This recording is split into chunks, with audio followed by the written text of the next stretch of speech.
दोस्तों, शर्जील इमाम के चुनाव लड़ने की तमाम खबरें आ रही थी और अब इन खबरों पर मोहर लगती हुई नजर आ रही है। इमाम ने अदालत में 14 दिनों की अंतरिम जमानत की मांग करते हुए याचिका दायर कर दी है। शर्जील इमाम किशनगंज जिले के बहादुरगंज निर्वाचन क्षेत्र से निर्दलीय उम्मीदवार के रूप में बिहार चुनाव लड़ना चाहते हैं। दोस्तों, आपको याद होगा कि फरवरी 2020 में उत्तर पूर्वी दिल्ली में दंगे हुए थे, जिसमें 53 लोग मारे गए थे। दंगे के पीछे साजिश बताते हुए दिल्ली पुलिस की स्पेशल सेल ने गैर कानूनी गतिविधि रोकथाम अधिनियम यानी कि यूएपीए के तहत मुकदमा दर्ज किया था, जिसमें 20 लोगों को आरोपी बताया गया था। इनमें से एक शर्जील इमाम भी थे, जो एक जेएनयू के पूर्व छात्र है। अब दोस्तों, शर्जील इमाम ने न्यायाधीश समीर वाजपेयी की कोर्ट में अंतरिम जमानत अर्जी दाखिल की है।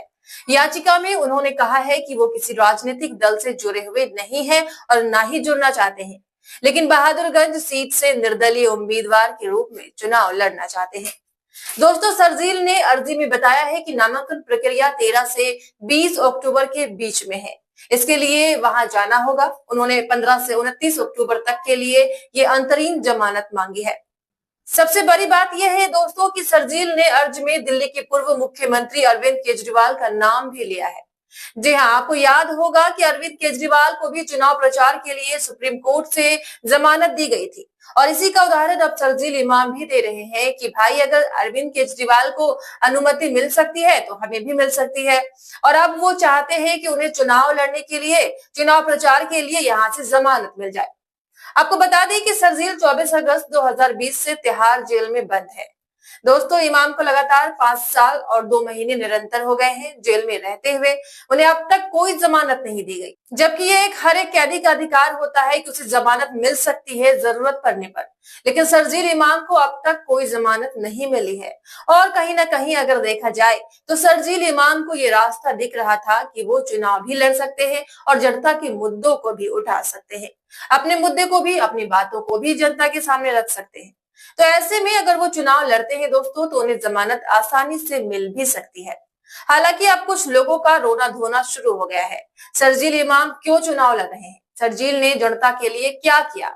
वो क्या कर पाएंगे? इन तरीकों की तमाम बातें लोग कर रहे हैं। ये भी कहा जा रहा है कि शर्जील वोट बांटेंगे, लेकिन बड़ी बात यह है कि ये कदम ना सिर्फ कानूनी बल्कि राजनीतिक दृष्टि से भी बहुत बड़ा मैसेज दे रहा है।